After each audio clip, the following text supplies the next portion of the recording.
Do you ever feel like a walking contradiction as you urge your kids to go out of their comfort zone while you secretly hold on to safety in your own life, not pursuing your dreams or starting the thing that you want to do? Let's have an open conversation about what we parent and the hypocrisy that we have in pushing our children to get out of the comfort zone while also holding on to it ourselves. So this conversation is as much for you as it is for me.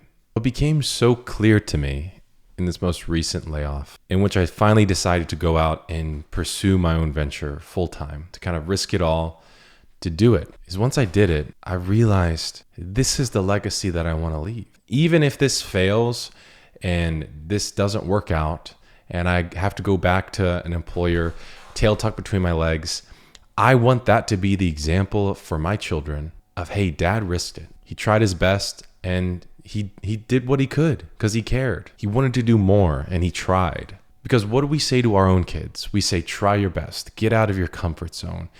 It's okay to be scared, but bravery is doing it anyway, even if you're scared. I just find immense irony in all of this because oftentimes, at least for me, I'm sure there's someone else out there that feels this way, we push our children out to be patient, to be kind, to not be short-tempered, to not be scared, to not be, talk poorly about other people, or to be angry. And yet, how oftentimes do we not hold up those standards ourselves? And so it's just a huge mirror looking back at myself once I actually finally to commit to this, to say, man, I've been telling my kids to get out of their comfort zone, to be brave, to go after the thing that they believe in.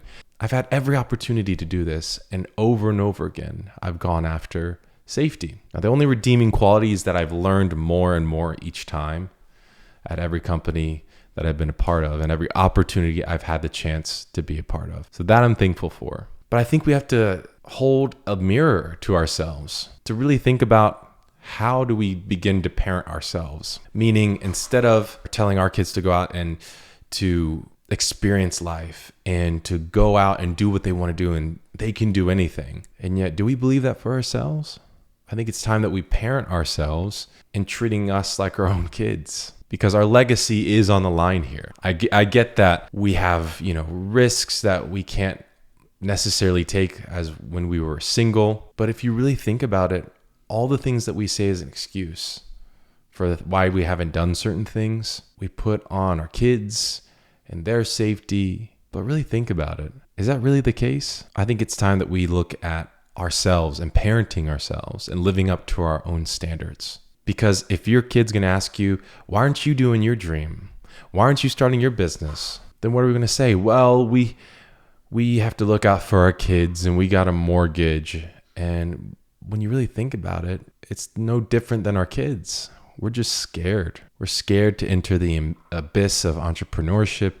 We're scared to go out on our own. It's terrifying, and that's okay. But we can't use our children as excuses anymore, but we have to think about the legacy that we want to live. Because I know for me, I want to be able to, for them to look back and be proud of me for the decision that I made, whether or not it works out. Because that's the legacy that I want to live, is that I led by example in the things that I parented, which is to go out and do something you believe in, that you're passionate about. So I think it's time that we give ourselves advice. A practice that I do frequently when I feel stuck, removing myself from the situation by pretending that I'm giving advice to a friend who's in the situation. It allows you to be removed from the consequences of the decision and provides a little bit more clarity. So in the example that you're trying to start something new, what would you say to your friend who has 3 kids and is scared but wants to go out and do their own thing? What would you say to them? You'd say, hey, I think there's smart ways we can do this. I don't think you have to bet everything. I think you can be smart. And if you make these moves, then you can make the leap. All of a sudden, it becomes so much more clear. But we have to remove ourselves from the circumstances and the outcome to see those things clearer. And we need to stop using our children and family as the excuse. Yes, we should look out for them. Yes, we can't be risking everything. But there is more that we could be doing. Because what would you say to yourself giving yourself advice. You'd say, go for it. You'd probably say, I believe in you. You can do this. I think you'd say, it's supposed to be scary, but every entrepreneur has gone through this. To achieve what other people don't, we have to go through the circumstances that other people won't. So let's really think about holding ourselves to the same standard that we parent. And if we're going to go out and tell our children to achieve their dreams, then we should be doing the same.